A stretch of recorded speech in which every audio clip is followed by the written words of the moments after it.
a déjà bien longtemps, 112 ans précisément, naissait une fondation pour la santé des nations. Tout ce qui était santé devait dès lors la concerner. Elle s'appelait Rockefeller, c'était un homme d'affaires qui s'occupait de pétrole, où il avait fait son pactole. Il voulait donc employer cette fortune bien gagnée pour le bien de l'humanité. Beaucoup de médicaments ne sont pas intéressants. Ils ne peuvent être brevetés, ils doivent être rejetés.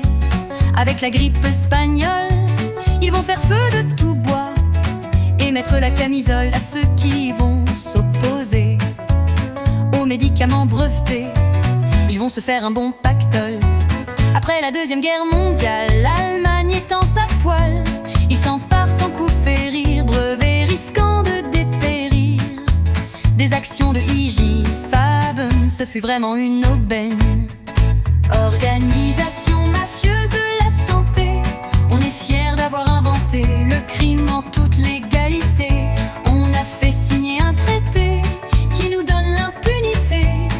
On va pouvoir initier des pandémies à volonté. Avec notre ami Billy et sa fondation Gavi, bien sûr aussi les labos, on va se faire un beau magot.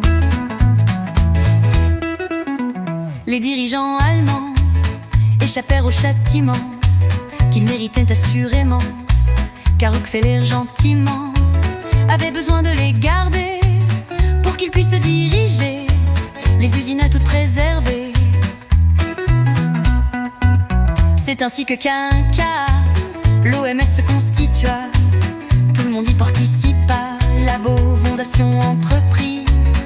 C'était là une bonne mise, et avec tous ces entre-gens, sans grand risque assurément. Organisation mafieuse de la santé, on est fiers d'avoir inventé le crime en toute légalité. On a fait signer un traité qui nous donne l'impunité. On va pouvoir initier des pandémies à volonté. Avec notre ami Billy et sa fondation Gavi, bien sûr aussi les labos, on va se faire un beau magot. L'OMS dès sa création a pris une précaution qui peut nous laisser perplexes ou bien paraître burlesque, mais qui lorsqu'on y réfléchit correspond aux mafiosi qui de service en service peuvent exercer leur vice. C'est ainsi qu'aucune poursuite pour quelque crime que ce soit ne pourra être conduite contre un membre quel qu'il soit de cette organisation. Quelle étrange décision, quand on a dit haut et fort qu'on voulait porter l'effort pour améliorer la santé de toute l'humanité. Il faut noter également que tout à fait incidemment, la notion d'immunité fut complètement modifiée. Immunité naturelle effacée, immunité naturelle et vaccinale inventée.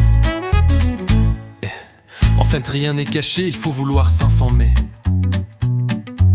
On s'aperçoit dès lors avec stupéfaction que l'OMS n'est plus qu'une machination, un projet de mafieux aidé de plutocrates qui vous donne le change parce qu'ils portent cravate. Et qu'est-ce les Gavi, les Morgan et consorts